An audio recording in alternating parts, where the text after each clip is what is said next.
You are crouching in a ditch beside the Glasgow to London mail train. It is 3:03 in the morning. The engine is stopped. The money is real. And you have about 12 minutes before everything either goes perfectly or goes catastrophically wrong. This is the story of the greatest robbery in British history. Britain in the summer of 1963 is caught between two worlds. The austerity of the post-war years is finally beginning to lift. Television sets flicker in living rooms that once held ration books. The Beatles are on the radio. The old guard, lords, bankers, colonels who ran the empire, still sits at the top. But something is shifting underneath. Working-class Britain is getting restless. And in the criminal underworld of South London, a group of men with no university degrees, no family connections, and no particular respect for the class system has just spotted the biggest opportunity any of them have ever seen. The target is the traveling post office, a Royal Mail train running every night from Glasgow Central down to London Euston. Not a passenger train, a vault on rails. Every Thursday night it carries the week's cash deposits from Scottish and Northern English banks back south. Freshly printed banknotes, sorted by postal workers in moving carriages while the rest of Britain sleeps.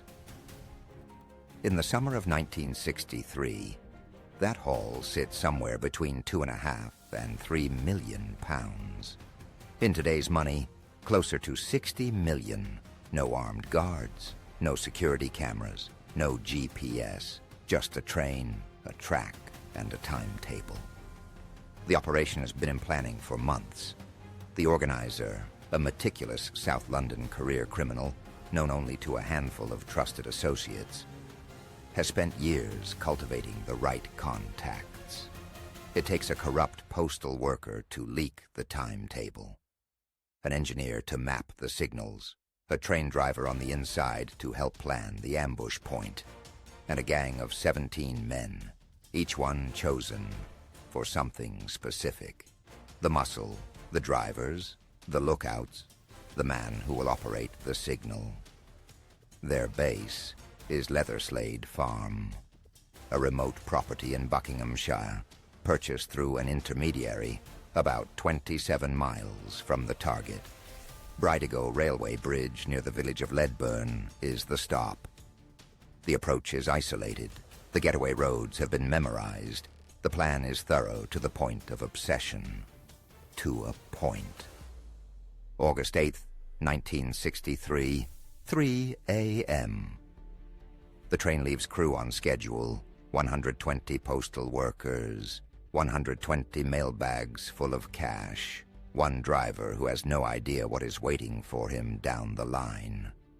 Jack Mills is 57, career railwayman. He has stopped for red signals 1,000 times and thought nothing of it. At Bridego Bridge, the gang's man scales the signal gantry and covers the green light with a glove. Clips in a battery-powered bulb. The light turns red. Mills brakes. Sends his co-driver, David Whitby, down to the trackside telephone to call it in. Whitby steps out into the dark and walks straight into two men. They grab him. He doesn't struggle. He says, "All right, I'm on your side." No one in the carriage behind him has any idea. Within 60 seconds, the gang is on the engine. The plan is straightforward. Subdue Mills. Put their own man in the driver's seat, a retired railwayman, paid and rehearsed. Move the train exactly 300 yards to the waiting convoy below the bridge. Their driver sits down, grips the throttle, freezes.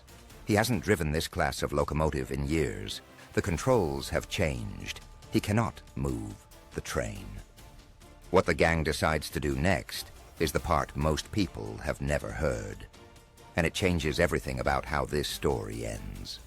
They force Jack Mills back into his seat. He is bleeding from a cosh blow to the head. His hands are shaking. His scalp is open and wet. They tell him to move the train 300 yards and stop. He does it. The train halts at the bridge. The lorries are waiting below. The gang forms a human chain down the embankment. 120 mailbags, hand to hand, man to man, carriage to vehicle. About 15 minutes, roughly £2.5 million, loaded into Army surplus trucks, driven into the night. By 4 a.m., they are back at Leatherslade Farm. The money is on the floor. The gang is euphoric. None of them know yet that they have already lost. 3 mistakes. 3. And they are each so avoidable that it is almost painful to describe them. The first is Jack Mills. Hitting the driver was never supposed to happen. Or at least, not like that. Mills suffers a head injury he never fully recovers from.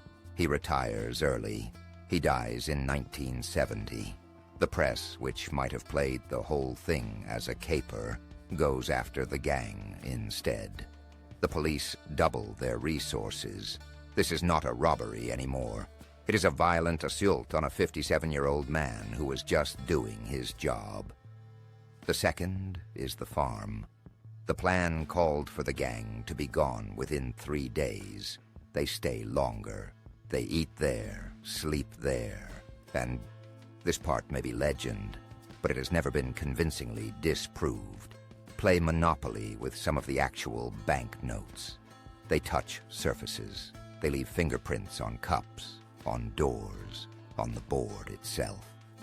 When police find Leatherslade on August 13th, 5 days after the robbery, it is the most forensically detailed crime scene British investigators have encountered at that point. The tire tracks, the sleeping bags, the fingerprints. The gang has left a full portrait of itself in a farmhouse in Buckinghamshire. The third is the money. You cannot spend £2.5 million quietly in 1963. Bills are traced. Movements are tracked. People who know people start talking. By the end of the year, most of the gang are in custody. The trials in 1964 are brutal. The judge, citing the violence done to Mills and what he calls a breach of the Queen's peace, hands down sentences that stagger everyone in the room. Charlie Wilson, 25 years. Gordon Goody, 25 years. Brian Field, 25 years. Some of the longest non-capital sentences in British legal history. Some escape. Ronnie Biggs, peripheral, not particularly important to the operation, goes over the wall of Wandsworth Prison in 1965 with a rope ladder and a furniture van. He spends 36 years in Brazil, becomes the most famous fugitive in the country, and comes back voluntarily in 2001, seriously ill. Released on compassionate grounds in 2009. He is, by any real measure, the least significant man in the gang. History makes him the face of it anyway. That is how it goes. The Great Train Robbery sits awkwardly in the British imagination. Too violent to fully romanticize. Too audacious to just condemn outright. People have been trying to make it mean something clean for 60 years, and it keeps resisting. What it actually was, a group of capable, ambitious men who planned brilliantly and then got tired and sloppy and human. A driver who couldn't drive. A man who got hit too hard. A farm they stayed in too long. Most of the money was never recovered. 60 to 70% gone. Theories exist. Names get whispered in certain circles. But in any practical sense, it has simply vanished. Jack Mills received £250 in compensation from the railway. He never drove a train again. Go back to that ditch. 3:03 in the morning. The train is stopped. The signal is red. Everything is going to plan. The question this story keeps asking is not how they did it. It is what a plan costs when it only works on paper. They succeeded for about 15 minutes. After that, it was just a slow unraveling. Not because the police were brilliant, but because the gang were human. They got tired. They made bad calls under pressure. They could not figure out how to disappear.